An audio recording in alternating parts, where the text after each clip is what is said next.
Tala Fou is a whapaponga o tala mai Ausetalia a le radio Samoa mo le nei au auli.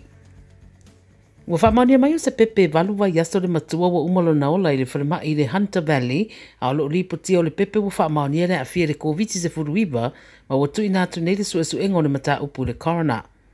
O le a whaamautu mai e le corona le mafuanga o le mariu pe o na tā ua le so upu ma le whanama o New England Health i le Hunter Valley New South Wales. O whaaho o whaamaisenga i le ainga o le pepe ma o le awhasa o taipea e tusai o le ungo suenga mai le corona.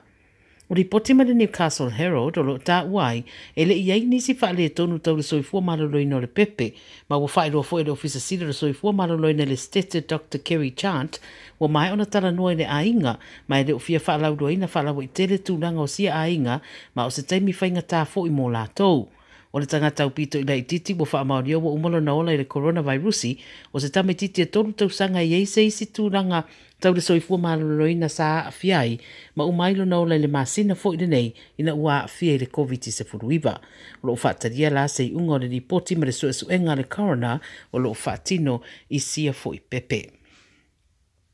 I ripoti le COVID mai stete o Ausetalia o lo whaiwhai te tele ai le pepesi o le whaamai o whaamawina mai ai le soi New South Wales e lavaia e fastful wono tangata maari riu mai le COVID. Whaamawina e luas furu lima afe se lau ono se furu walu tangata wa afia le COVID se furu iwa i te tono le luas se furu whai tu rā taruai. O lo ua whaamawina fo i wo o atu i le afe luas se furu wha tangata ua mau soifua ono le whaamai i te tonu lava o New South Wales e sidia ma le kuata o lea whai numera na afia soifua le lua vai aso ua tuanai lea nao o atuai lea o whai i le tolu se lau luas furu wha tangata maari riu.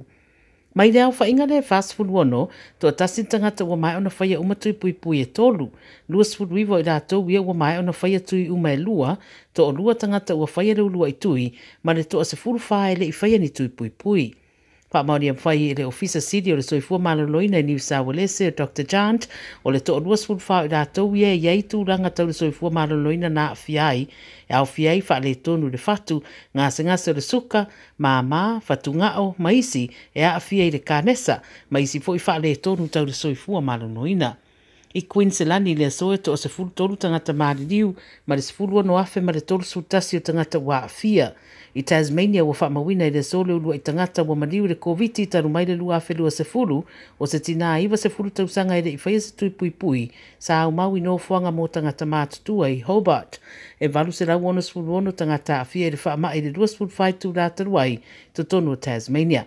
I Victoria wa whaamawina ai e se fulu valu afe se lau ono se fulu fitu wa afia i le lua se fulu whaitu rātaruai, ma le toa lua se fulu o tangata ua maari riu.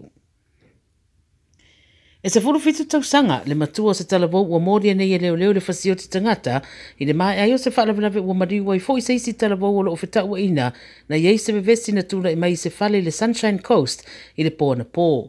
O leo mai Queenselani na o lātou tā ua le tametiti se fulu ono tausanga na o lātou mawatu ma manuanga tu ngā i se whale i Budina mai ui tau mawhainga re vanga so soani whapavave pe i tai ele i mawhaina lawe i nai leo lao lea Tala Fou ma mariu ai lawa i lea no fuanga.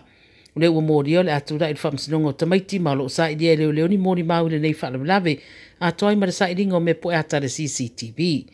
O le whae tūna tu poe le whalawelawe o Budina, o se pitonu utu matawhanga i le o ngā tonu le Sunshine Coast, ma o lo whaia nei suenga leo i le nei mataupu.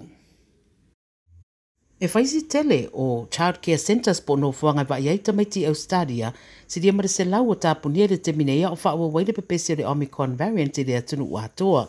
o wala ufo i tangata i whainga malo mo ni fisosoani tau tupe le ngata i pisinisi e mo tangata lau telefoi.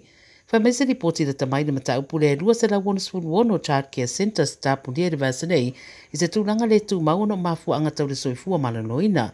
Whamai la tau o whea ngai mara whafuaina o no fuanga wa iai tamaiti o malosi le pepesi le COVID se furuiwa i no fuanga nei mai mana o mia foi fisosoani tau tupe wha o popo e fisoso niai i le wha wina o nanga i se tūranga saunga le mū.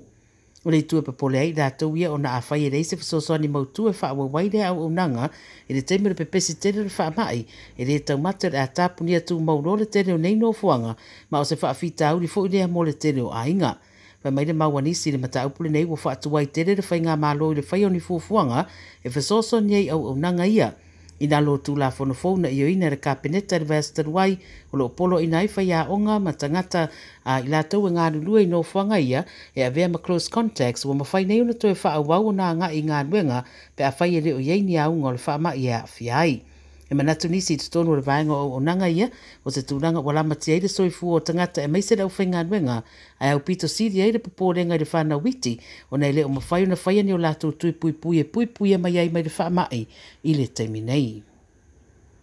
Ma le tara muli a tonu se wha manatu ma se le sona mo tangata uma e ono sila fo iai i nisi o whainga tau wha se ma tau wha valea e whai lava maria e mai e peo se mata upu na se manu e awhiai se a inga mai le Northern Beaches i New Zealand ni sini nei. I li poti le 9 News se le vai se nei tu ina mai se fautuanga ma se rapta inga mai se a inga mo tangata uma Ausetalia ia mata ala ma sida tutoa ma mata i tu whainga tau wha se e ono te leso na awhianga le soifua le tangata e mai se la mai nei taimi whainga tau le pepesi le wha mai. O Cassie ma Dennis Avilas na la tuina le tastes ma le tasi miliona se tangata sa la tatunuina o se loia ia wha mautuai le wha tawina o le la whale fou. Wa mai nā ngā i whare tupe ma whaira transfer le tupe le account sa tu inane e to tolu si la whanau ma sa whatau fo i leisi o la whale e whesoso ni le whatau wina o le whare fou. O le vaya sa neina maua nei se i meri ma le tangata le eta le tono le loia ma whatau nuai le transfer le tupe se account e fōringa e moni ma liko le emaili.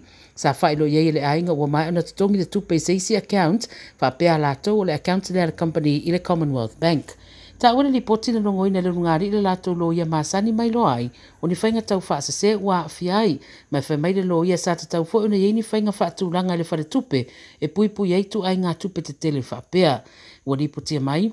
o lo whaataria se tari mai whare tupe a ua whailoa le ainga o le tupe ua tau fia le transfer le teminei mai le bank ma lato e wha fo iane ia i lato ni na yaso rumana iai. Wa wha manatu mai e siaki mō ma wha mautu le tangata lo tau ave iei de seleni ai le i wha tinoina le atūlanga. O lo whaia nei su e ngā leo i le nei mata upu. A tala nā le radio Samoa mō le nei fo i aso whareile manuia tere le wha iungo le vai aso.